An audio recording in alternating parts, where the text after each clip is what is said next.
am Sister Maricar from the congregation of the Augustinian Sisters of Our Lady of Consolation, a missionary sister from the Philippines and now assigned here in Spain. I am very happy and excited to share with all of you our life and mission. And so, my dear friends, bienvenida a España. History tells us that the Catholic religion in the Philippines was the most precious gift that we received from Spain. Now that I am here as a missionary in the very same country and people which brought us the Catholic faith, I am both honored and humbled to be God's instrument in bringing back this gift of faith to the people who shared in it first to us Filipinos. Indeed, it is very challenging to be assigned here, especially that we face the growing secularization movement, particularly here in Barcelona, our mission place. Imagine, 56% is said to be Catholic Christian, but only 20% are actively practicing it. The rest are just nominal Christians, a very sad reality of our times. In fact, 7 years ago, Barcelona had 208 parishes, but as of the moment, it rapidly reduced to only 48 existing parishes. Where are the rest then, you may ask? Well, if they were not merged together with the ratio of 10:1, that is, 10 parishes become one parish, with the church building either closed or sold for good. I could very well remember 8 years ago, when I first came here, that in the town where our mission was, we used to have 6 different religious congregations, ministering to the spiritual needs of the people. But as of the moment, we are the only congregation left.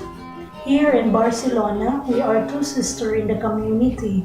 One sister is assigned in the parish for catechetical work and for children and youth ministry, and I am assigned in the parochial school, where it offers basic education from nursery to secondary levels. We are also involved in our parish caritas. We also reach out to our elderly brothers and sisters in the vicinity, especially in the elderly homes. In the school, I work as a part of the auxiliary teachers to children ages 0 to 5 years old, where we handled approximately 200 pupils. So, how did we share the giftedness of faith in this highly secularized place and where individualism is the game? Let me share to you my daily routine.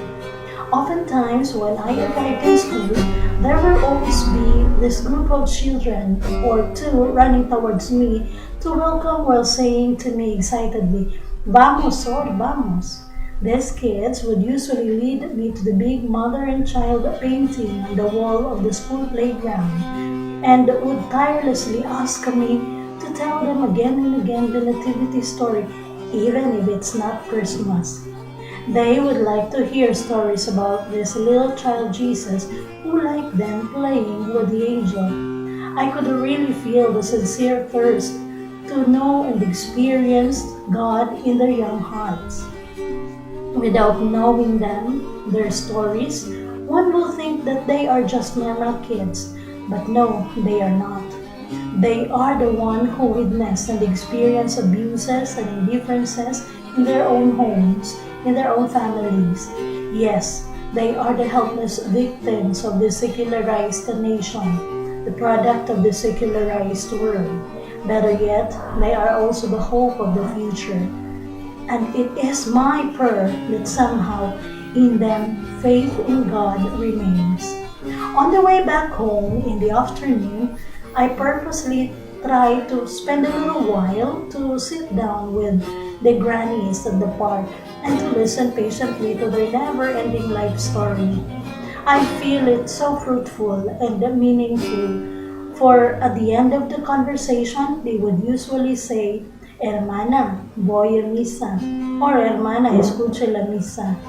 These are the persons who once questioned their faith, those who were skeptical and cynical with the church on their own faith.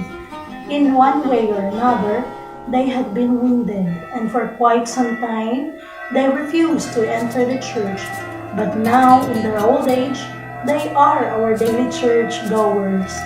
Somehow, in our own little ways, and most importantly, through the grace of the God of the mission, we know that we are able to engrave an indelible mark in the hearts of the people of the secularized place, a mark that enlivens the faith of those whose faith is dying, a mark that gives life to hope and love, a challenge for us to see beyond and commit to share the gift of faith which we receive.